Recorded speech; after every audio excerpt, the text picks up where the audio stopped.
Bismillahirrahmanirrahim. Assalamualaikum warahmatullahi wabarakatuh. LGBT adalah singkatan dari lesbian, gay, biseksual, dan transgender, atau banyak juga orang memahaminya dengan penyuka sesama jenis. Kaum yang berseberangan dari kenormatifan dan menyimpang dari ajaran agama Islam ini dikabarkan telah membuat Ka'bah tandingan di Jerman dan juga Al-Quran LGBT yang telah mereka perbarui sendiri. Bahkan mereka telah membaiat dan menyatakan bahwa mereka telah memiliki Imam Mahdi sendiri. Lantas, kenapa kaum LGBT membuat Ka'bah tandingan? Bagaimana azab bagi kaum LGBT di zaman ini? Simak video ini sampai akhir hanya di channel Lensa Aswaja.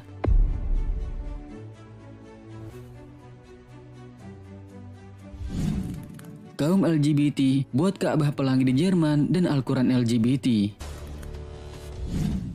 Kaum LGBT telah menghina umat Islam di seluruh dunia. Mereka melecehkan Ka'bah dengan membuat Ka'bah pelangi di Jerman. Berita ini beredar dari sebuah akun Facebook asal Jerman, yakni Pixel Helper, yang memposting sebuah penghinaan terhadap umat Islam, di mana dalam postingan tersebut ia memperlihatkan sebuah foto yang disebutnya sebagai replika Ka'bah pelangi bergerak atau Rainbow Ka'bah. Akun tersebut mengaku bahwa Ka'bah pelangi yang mereka anggap sebagai replika Ka'bah itu merupakan salah satu tempat suci bagi umat Islam. Itu adalah proyek yang dibuat untuk menciptakan ruang yang aman bagi Muslim LGBT Eropa yang ingin berhaji.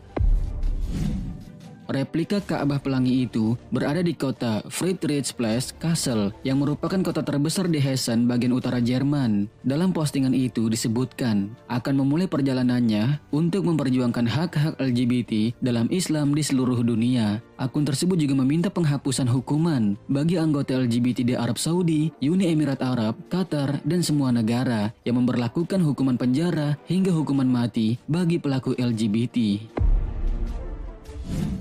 Tentunya postingan tersebut mendapat reaksi keras dari publik di dunia maya, di mana sebagian besarnya mengutuk dan menyatakannya sebagai kesalahan yang sangat fatal. Kolonel Homsi menulis dalam akun Twitternya bahwa Jerman tidak belajar dari apa yang pernah terjadi pada kasus penghinaan karikatur Nabi Muhammad yang berbuntut penembakan di kantor Charlie Hebdo pada beberapa tahun yang lalu.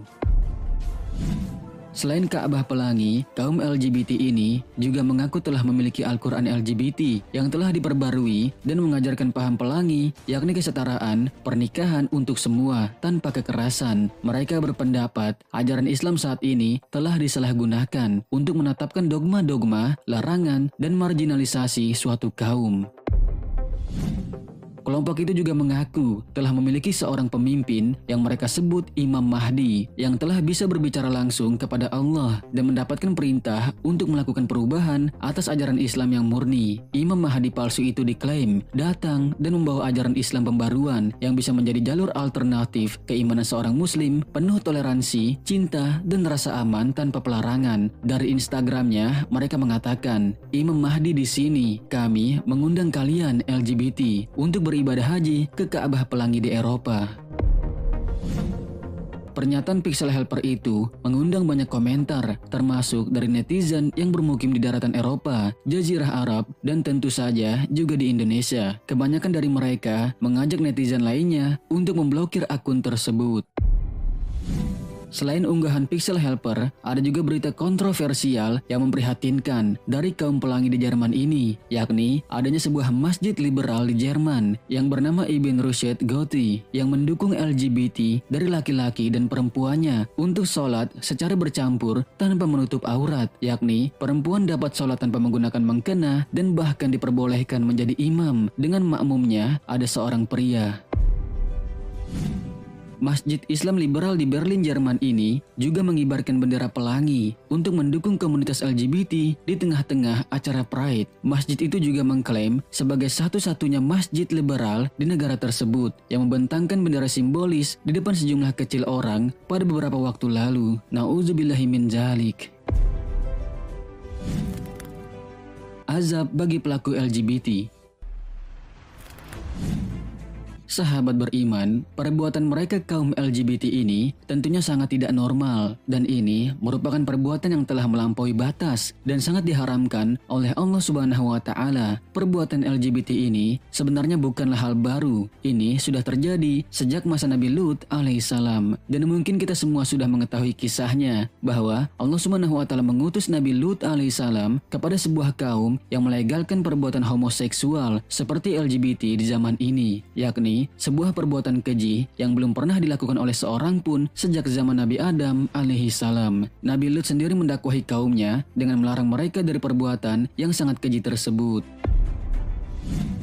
Namun, ternyata kaumnya tidak menginginkan kebaikan, tidak hanya menolak nasihat Nabi Lut alaihissalam saja, tetapi mereka juga menentang, melawan, dan mengancam akan mengusirnya jika Nabi Lut terus saja melarang mereka dari perbuatan homoseksual.